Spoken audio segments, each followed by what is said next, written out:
സംസ്ഥാനം നേടിയ വികസന കുതിപ്പിൽ പുതിയൊരധ്യായത്തിനു കൂടി ഈ മാസം 31-ന് തുടക്കമാവുകയാണ്. ആനക്കാംപൊയിൽ കള്ളാടി മേപ്പാടി തുരങ്കപ്പാത, ആ തുരങ്കപ്പാതയുടെ നിർമ്മാണ പ്രവൃത്തികൾക്ക് അന്നാണ് തുടക്കം കുറിക്കുന്നത്. പാരിസ്ഥിതിക അനുമതി ലഭിച്ചതിനെ തുടർന്നാണ് നിർമ്മാണ പ്രവർത്തനങ്ങൾ ആരംഭിക്കുന്നത്.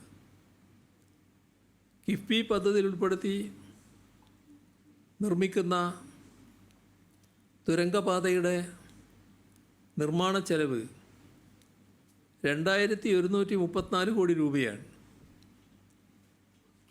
8.73 കിലോമീറ്റർ ദൂരം വരുന്ന പാതയുടെ 8.1 കിലോമീറ്റർ ഇരട്ട ടണലായാണ് വിഭാവനം ചെയ്തിട്ടുള്ളത്. കൊങ്കൺ റെയിൽവേ കോർപ്പറേഷൻ ലിമിറ്റഡാണ് പാതയുടെ നിർവഹണ ഏജൻസി. കോഴിക്കോട്, വയനാട് ജില്ലകളിലായി 33 ഹെക്ടറോളം ഭൂമിയാണ് ഇതിനായി ഏറ്റെടുക്കേണ്ടത്. ഇതിൽ വനഭൂമി നേരത്തെ കൈമാറിയിട്ടുണ്ട്. കൂടാതെ 90% സ്വകാര്യ ഭൂമിയും ഏറ്റെടുത്ത് കഴിഞ്ഞു. ടണൽ റോഡിലേക്കുള്ള പ്രധാന പാതയുടെ പ്രവൃത്തി ആരംഭിച്ചിട്ടുണ്ട്. 2 പാക്കേജുകളിലായാണ് നിർമ്മാണം പൂർത്തീകരിക്കുക. പാലവും അപ്രോച്ച് റോഡും ഒന്നാമത്തെ പാക്കേജിലും, ടണൽ പാത നിർമ്മാണം രണ്ടാമത്തെ പാക്കേജിലുമാണ് ഉൾപ്പെടുത്തിയിട്ടുള്ളത്. 4 വരി ഗതാഗതമാണ് പദ്ധതിയിലുള്ളത്. ടണൽ വെന്റിലേഷൻ, അഗ്നിശമന സംവിധാനം, tunnel radio system, telephone system, ശബ്ദ സംവിധാനം, escape root, lighting, traffic light, CCTV, emergency call system തുടങ്ങിയ സംവിധാനങ്ങളും തുരങ്കപാതയിലുണ്ടാകും. കഴിഞ്ഞ സർക്കാരിൻ്റെ 100 ദിന കർമ്മപദ്ധതിയിൽ ഉൾപ്പെടുത്തിയാണ് തുരങ്കപാത പദ്ധതിക്ക് തുടക്കമിട്ടത്. ഒട്ടേറെ കടമ്പകൾ കടന്നാണ് അനുമതി നേടിയത്. തുരങ്കപാത യാഥാർത്ഥ്യമാകുന്നതോടെ ആനക്കാംപൊയിലിൽ നിന്ന് 22 കിലോമീറ്റർ കൊണ്ട് മേപ്പാടിയിലെത്താം. ചുങ്കം യാത്രാ ദുരിതത്തിനും ചുരം യാത്രാ ദുരിതത്തിനും ഇതോടെ പരിഹാരമാകും. തുരങ്കപ്പാത യാഥാർത്ഥ്യമാവുന്നതോടെ കേരളത്തിൽ നിന്ന് കർണാടക, തമിഴ്നാട് സംസ്ഥാനങ്ങളിലേക്കുള്ള യാത്ര സുഗമമാകും. മലയോര മേഖലയുടെ സമഗ്ര വികസനത്തിന് ഗുണകരമായുള്ള ഒരു ചരിത്ര നേട്ടം കൂടിയായി ഇത് മാറും. നമ്മുടെ സംസ്ഥാനത്തുള്ള ലഹരിയുടെ ഉപയോഗവും വിപണനവും തടയുന്നതിന് സംസ്ഥാനത്ത് നടപ്പാക്കുന്ന പ്രതിരോധ പ്രവർത്തനങ്ങൾ മികച്ച രീതിയിൽ തന്നെ മുന്നോട്ട് പോകുന്നുണ്ട്. ഫെബ്രുവരി 22 മുതൽ ഫെബ്രുവരി 22 മുതൽ ആഗസ്റ്റ് 25 വരെയുള്ള കാലയളവിൽ ഓപ്പറേഷൻ ഡി ഹണ്ടിൻ്റെ ഭാഗമായി 3,82,366 വ്യക്തികളെ പരിശോധിച്ചു. 222 വലിയ അളവിൽ വിൽപ്പന നടത്തിയ കേസുകൾ, 704 ഇടത്തരം വിൽപ്പന കേസുകൾ, അങ്ങനെ ആകെ 23,652 കേസുകൾ രജിസ്റ്റർ ചെയ്തു.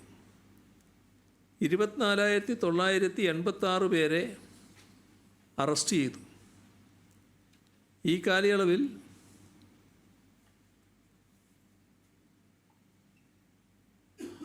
16 കിലോഗ്രാം MDAയും 2144 കിലോഗ്രാം കഞ്ചാവും പിടിച്ചെടുത്തിട്ടുണ്ട്. ആഗസ്റ്റ് 17 മുതൽ 23 വരെയുള്ള കാലയളവിൽ എക്സൈസ് വിഭാഗം 30 കിലോഗ്രാം കഞ്ചാവും 17 ഗ്രാം MDMAയും 72 ഗ്രാം മെത്താഫിറ്റമിനും പിടികൂടിയിട്ടുണ്ട്. 311 കേസുകൾ രജിസ്റ്റർ ചെയ്തു. 290 പ്രതികളെ അറസ്റ്റ് ചെയ്തു. ഇന്നലെ അത്തം കഴിഞ്ഞിരിക്കുകയാണ്. ഇനി സംസ്ഥാനമാകെ ഓണാഘോഷത്തിൻ്റെ നാളുകളാണ്. എല്ലാവർക്കും അഡ്വാൻസായി ഓണാശംസകൾ നേരുന്നു. കേന്ദ്ര നയങ്ങൾ സൃഷ്ടിച്ച ആഘാതത്തിൻ്റെ ഭാഗമായി സംസ്ഥാനങ്ങൾ പൊതുവെയും നമ്മുടെ കേരളം പ്രത്യേകിച്ചും സാമ്പത്തിക പ്രയാസം അനുഭവിക്കുകയാണ്. ഈ പ്രയാസങ്ങൾ കാരണം സർക്കാരിൻ്റെ സാമ്പത്തിക നില തകർന്നു എന്ന പ്രതീതി സൃഷ്ടിക്കാൻ ചില കേന്ദ്രങ്ങൾ സംഘടിതമായി തന്നെ ശ്രമിക്കുന്നുണ്ട്.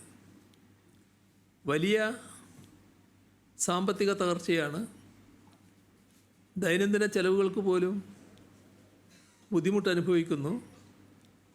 ഇങ്ങനെയുള്ള വ്യാജ പ്രചരണങ്ങൾ വരെ ശക്തിപ്പെടുന്നുണ്ട്. എന്നാൽ കേന്ദ്ര നയങ്ങളുടെ ഫലമായി ഉണ്ടായ പ്രയാസങ്ങൾക്ക് മുന്നിൽ നിസ്സംഗമായി നിൽക്കാനല്ല സംസ്ഥാന സർക്കാർ തയ്യാറായത്. ചെലവുകൾ ക്രമീകരിച്ച് നികുതി പരിശ്രമം വർദ്ധിപ്പിച്ച് സർക്കാർ മുന്നോട്ട് പോവുകയാണ്. വിവിധ മേഖലകളിൽ ഈ ഓണക്കാലത്ത് ലഭിക്കേണ്ട ക്ഷേമ ആനുകൂല്യങ്ങൾ കൃത്യമായി വിതരണം ചെയ്യാൻ കഴിഞ്ഞിട്ടുണ്ട്. 19,575 കോടി രൂപയാണ് ഇതിനുവേണ്ടി മാത്രം ഈ ഘട്ടത്തിൽ ചെലവഴിച്ചത്. ശമ്പളം, bonus, pension, festival allowance, Onam advance, ക്ഷാമബത്ത, ക്ഷാമാശ്വാസം എന്നീ ഇനങ്ങൾക്കായി 12,100 കോടി രൂപ നീക്കിവെച്ചു. 2 ഗഡു ക്ഷേമ പെൻഷൻ നൽകാനായി 1,800 കോടി രൂപയാണ് ചെലവിടുന്നത്. വിലക്കയറ്റം പിടിച്ചു നിർത്താനുള്ള വിപണി ഇടപെടലടക്കം സപ്ലൈകോക്ക് 262 കോടി രൂപ നൽകി. AAY കാർഡുടമകൾക്കും ക്ഷേമസ്ഥാപനങ്ങളിലെ അന്തേവാസികൾക്കും ഓണക്കിറ്റ് നൽകാൻ 34,29,00,000 രൂപയാണ് അനുവദിച്ചത്. പൂട്ടിക്കിടക്കുന്ന തോട്ടങ്ങളിലെ തൊഴിലാളികൾക്ക് ഓണക്കിറ്റ് നൽകാൻ 22 കോടി രൂപ മാറ്റിവെച്ചു. ഗ്രാമീണ തൊഴിലുറപ്പ് തൊഴിലാളികൾക്ക് 1,200 രൂപ വീതം നൽകുന്നതിനായി 52 കോടി രൂപ മാറ്റിവെച്ചു.